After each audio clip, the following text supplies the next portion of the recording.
Hi Cancer! Welcome po sa ating channel at ito ang inyong Multi-Gabay Tarot Reading for October 2024. Please be reminded kung naka-resonate kayo, comment down. Kung hindi kayo naka-resonate, ibigay niyo po sa iba kasi channel reading po ito. This is for you, Cancer, ngayong October 2024.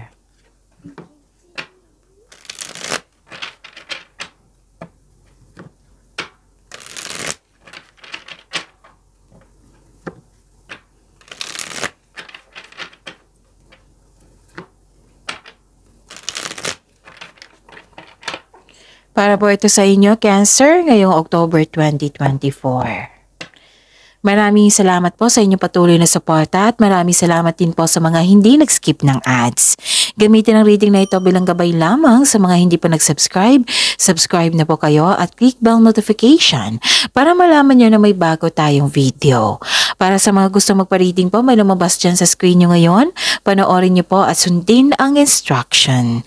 Calling the attention sa mga suki ko dito na Cancer. Open na po inyong Multi-Gabay Tarot Reading for October 2024. May 6 months from now reading tayo at love life reading po. So message me, Cancer, for schedule. Maraming salamat po. Spirits Guide, mga ganap po. Ngayong October 2024 para po kay Cancer. I need 3 cards po.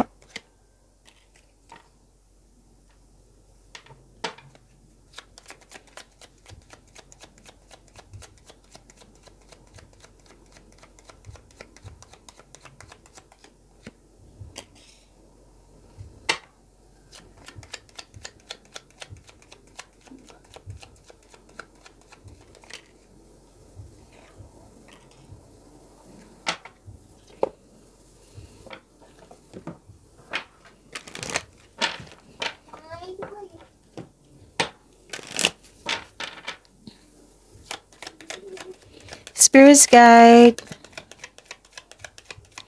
Angels, Archangels, Guardian Angels, message nyo po para kay Cancer ngayong October 2024. I need 2 cards po.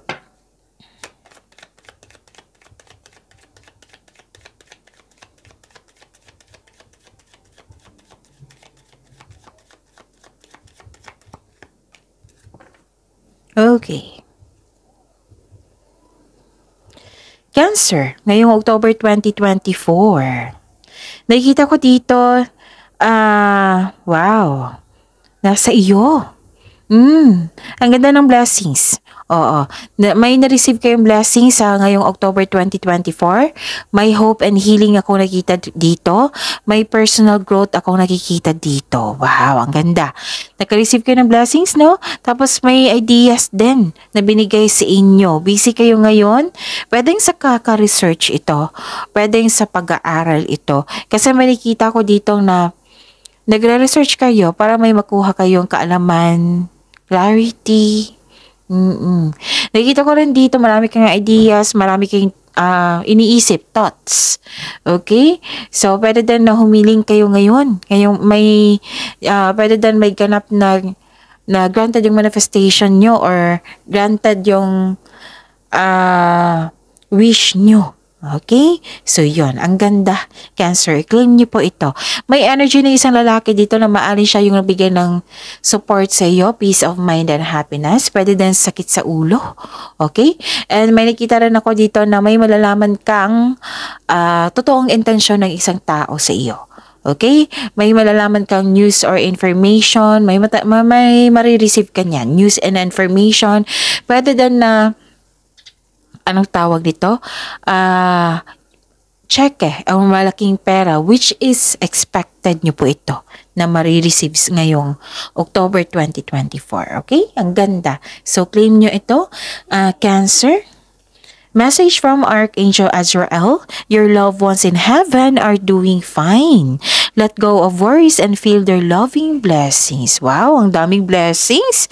Cancer, binigyan ka ng blessings ng iyong loved ones, ancestors, ganon. So, this is a message from Archangel Azrael. Hello from heaven. And sabi pa ni Archangel Uriel dito, pay attention to thoughts and ideas. Kakasabi ko lang na makaka-receive kayo ng blessings na ganyan. Ideas, thoughts na magagamit nyo ngayong buwan na ito, ngayong buwan ng Oktubre 2024. Pay attention to thoughts and ideas that come to you as they are answered prayers. Wow, ang daming blessings!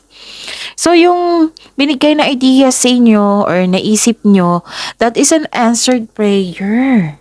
So, sa mga naghahanap ng, kasi diba sabi ko sa inyo na parang nagre-research kayo, may hinahanap na clarity, yun na. Nagkaroon ng sagot na sa inyo mga katanungan, may hiniling kayo diba? May nag-grant, 2 card na nagsabi dito, answered prayer. Okay? So, may nag-grant na wish dito, granted yung manifestation mo. Wow, ang ganda ng mga mensahe. Cancer, claim nyo yan. Spirit Guide, ano po yung energy ni Cancer ngayong October 2024? Dalawa na, kunin ko ha. This is a daily reminder. Para hindi nyo makalimutan, para hindi nyo kayo maguluhan or palito. Para din fair sa mga bagong subscriber natin, Cancer. Para alam din nila. Panoorin nyo po yung last 4 days kabay tarot reading nyo po. Like for example, napanood nyo ito. Kasi monthly to mahaba nga. Mahaba. Maraming days. Okay, maraming araw. So for example, napanood nyo ito ngayong October 5, 2024. Panoorin nyo po yung October 4, 3, 2, and 1. Basta sunod-sunod po yung date. Last 4 days. Kung kailan nyo ito napanood. Kung may nakita kayo o narinig kayo repeating message, kailangan nyo po iyan bigyan ng atensyon. Kung maaari po, bigyan nyo po ng solusyon at aksyon. Calling the attention sa mga suki ko dito na Cancer, open na po inyong Monthly Kabay Tarot reading for October 2024. May 6 months from now reading tayo at love life reading po. So message me, Cancer, for schedule. Maraming salamat po. So inom muna ako ng tubig, saglit lang po.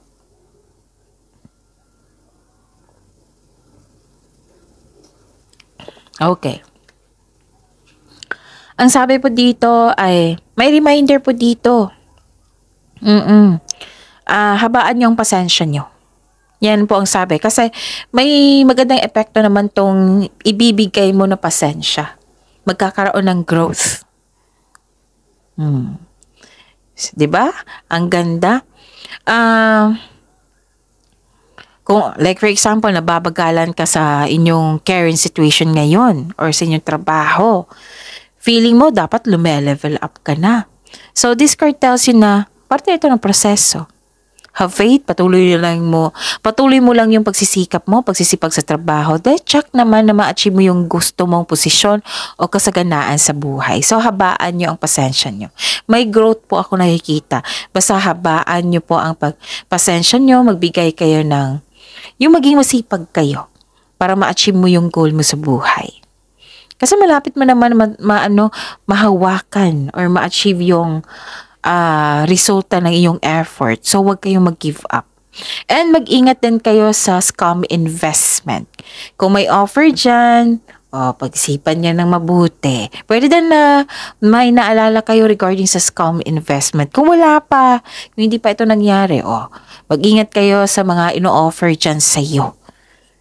Mag-ingat sa scam investment.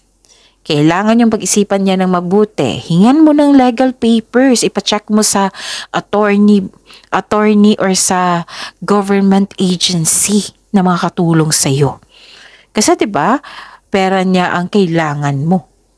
What I meant is, pera yung kailangan niya sa iyo. Yung pera mo, binigyan mo ng time and effort yan. Pawis, andyan. Diba? Hindi naman pwede na ibigay mo lahat. Ibigay mo yung malaking pera. Tsaka, i-invest mo na hindi mo alam na legit ba yan or hindi. Miss Job, kaibigan ko naman, kilala ko naman, marami siyang pinompost na review. So, ipacheck mo sa legal yung abogado sa government agency. Mas mas maganda kasi maging wiser tayo. Mas maging wiser tayo sa scammer. Okay? So mag-ingat lang talaga. Hindi ibig sabihin na lahat ng offers na scam. So basta may scam mo dito na investment. Okay? Mag-ingat, maging matalino. Mas maging matalino kayo sa scammer. Ganon. At habaan ng pasensya. Alam kong it might be excited kayo na makuha mo yung resulta. So, habaan yung pasensya nyo. Bigyan ng panahon, pag-isipan ng mabuti, alamin kung karapat-dapat ba. Ganon. Yan yung, messaging nyo. Ano pa?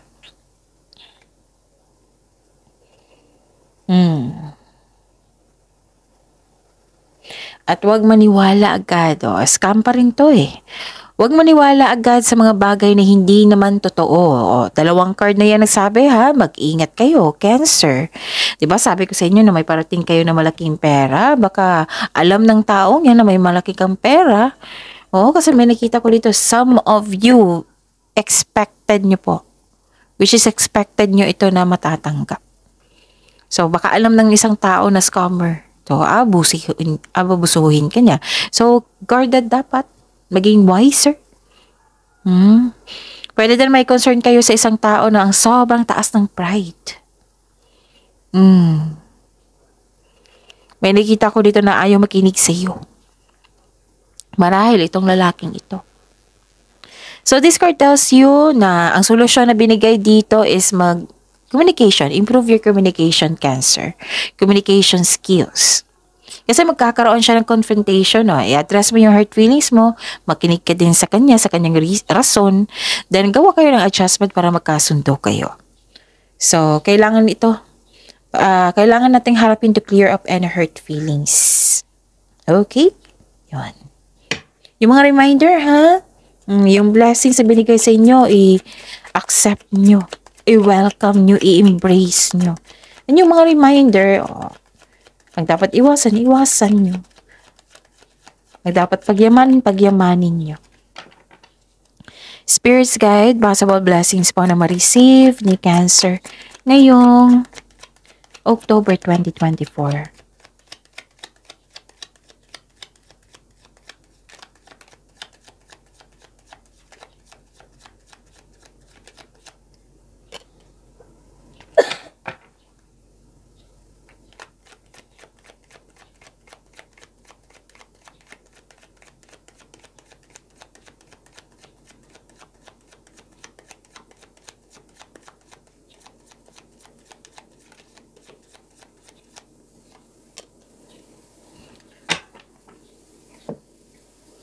Okay. So, what are the possible blessings? Tingnan ko,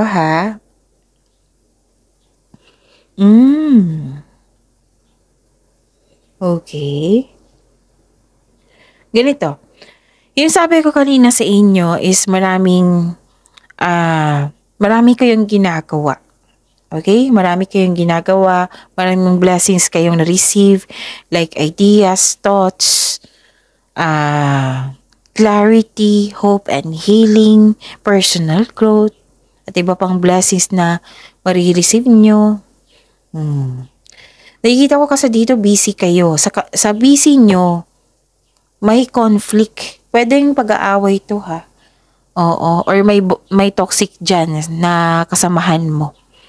So, ang sabi po ng card dito, know when it's time to walk away from an environment na hindi na nakatulong sa iyong growth at hindi nakapagbigay sa ng peace of mind. And listen to your intuition also kasi it will guide you away from toxic people or toxic place. Okay? Huwag lang kayong mag-give up sa inyong mga ginagawa dyan para sa inyong ambisyon sa buhay. Baka nag-overthinking kayo. So, you should stop that. Kasi overthinking can steal your opportunities and happiness. Okay? Marami kayong ginagawa This is ideas and thoughts. So, binigyan kayo ng assistance. Divinely guided kayo Okay? And some of you nakikinig sa inyong intuition. para maiwasan mo yung toxic traits ng isang tao. Pwede na hindi naman iwan, yung iwasan mo lang. Okay? So, improvement sa communication ay kailangan dito. May pag-uusap talaga na mangyayari po. Parang addressing hurt feelings to eh. Huwag lang kayo mag-give up. At after nito, i-release nyo para magkaroon ng healing, which is, andito yung blessings, yung hope and healing. Okay? Free yourself. May pagpatawad na mangyayari, ganun. And may hinihintay kayo. Na pwedeng bagay, sitwasyon, tao. Yes. Nagkaroon ka ng time for reflection. Very good. Kasi andyan na yan eh. Assessment, spiritual awakening, realization nga. Realization. Andyan yung pahinga. Andyan yung, anong tawag dito? Meditation. Nag-connect kayo sa nature. Andyan na lahat. Pahinga. Sagot sa inyong mga katanungan. Nagbigay ka ng pasensya. Marami kang iniisip dito. Nag-aantay ka, so use your time wisely. Take time to reflect and surrender to the present moment as fully as you can. Okay? Kung nag-aantay ka ng contract, there may be delays and frustration, pero matutuloy pa rin to. Pero medyo matatagalan. Kaya habaan ng pasensya. Okay? Sa kaperahan, nako, 3 card na nagsabi dito, Cancer. Meron nga kayong parating na pera. Baka alam talaga ng scammer na ito na may malaking pera kayong marireceive, which is expected. Expected ha? Andito na naman siya, yung scammer. Yung advice ka sa dito ng card na huwag magdesisyon agad na mag-invest or maggasta sa isang bagay. Take time to reflect. Pag-isipan po yan na mabuti. Sayang naman yung blessings kung igasta mo sa, ibigay mo sa scammer, diba? So, pag-iingat ay kailangan po dito. So, claim the blessings, ha? Kasi confirm talaga yung blessings na ibibigay sa inyo. Lalo na yung malaking pera. Pero pag-ingatan nyo, baka magkastan mo yan or mabigay mo sa scammer. Okay? Challenges na ma-overcome ni Cancer ngayong October 2024.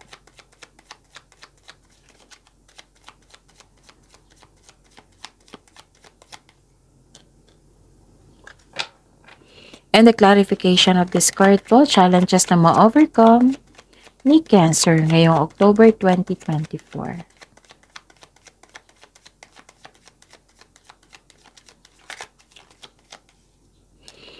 Maraming salamat po sa patuloy na tiwala suporta sa ating channel. At maraming salamat din po sa mga hindi nag-skip ng ads. May lumabas dyan sa screen nyo ngayon, panoorin nyo po. Kung gusto nyo po iyan, then follow instruction. Okay. Nakita ko dito yung, ano to ha? Challenges na ma-overcome. Ma-overcome nyo po ito. At least alam nyo, kung mabibigyan mo ng solusyon, ng agarang solusyon, alam nyo yung adjustment, magiging ready kayo. Oo, parang may idea kayo. Mainit ang ulo mo dito eh, hindi ka mapakali. Nagkaroon ka ng hesitation or self-doubt. Pwede nagkaroon ng delay sa travel or sa hinihintay mo. So, lumabas din siya dito, di ba? So, delays and may misunderstanding sa isang tao. So, lumabas ito sa energy mo at sa blessings na magkaroon ng distraction. Okay? So, yan yung i-overcome nyo. Delays and pasensya na po kung bulol po ako ngayon. Delays and misunderstanding are part of our life. Hindi ito sign. Again. Delays and misunderstanding are part of our life. Yun. Hindi ito ang sign na mag-give up ka. Cancer. Umiwas kayo sa taong maluloko. Ilang cards na po lumabas dito? 4 na card na po, Cancer. Umiwas sa malulokong tao. Whether sa career and money man ito or sa love life. Kasi maluloko po siya. hindi siya totoo sa inyo. So, makinig kayo sa inyong intuition ha, kasi required dito, makinig kayo sa inyong intuition. Kasi sa intuition, yan din yung magtuturo sa iyo kung sino yung hindi totoo sa inyo. Okay? Yon. 4 na card na yan ha, kailangan yung bigyan niya ng attention, mag-ingat talaga. Hindi ko kayo tinatakot, ma-overcome niyo po ito. Oo, kasi ang tanong, ma-overcome na challenge, at least alam niyo na. Na ano yung dapat iwasan. Kung saan kayo mag-focus kayo sa blessings sa binigay nyo, na binigay sa inyo at ipagyamanin mo. So, nagkaroon ng emotional stability. Naging mahinahon na kayo dito. Diba, mainit ang ulo mo kanina. So, yung sabi ko kanina. So, naging mahinahon kayo dito, naging mapagmalasakit kayo sa kapwa nyo, maging maturity, nakikita ko dito. Nagsasat kayo ng boundaries and guarded kayo. Pero concerned kayo sa ibang tao ha, Cancer. Likas talaga sa inyo yan kasi mabait kayo. Okay? Yun. Nakita ko dito stability sa inyong career, financial, and sa inyong love life, sa inyong buhay. Sa love life niyo po. Okay? So, yun. Focus kayo sa blessings, pagyamanin nyo yan. Okay? Lahat ng signs, inaasam yung hope and healing and personal growth and nasa iyo, Cancer. So, pagyamanin nyo yan, ha?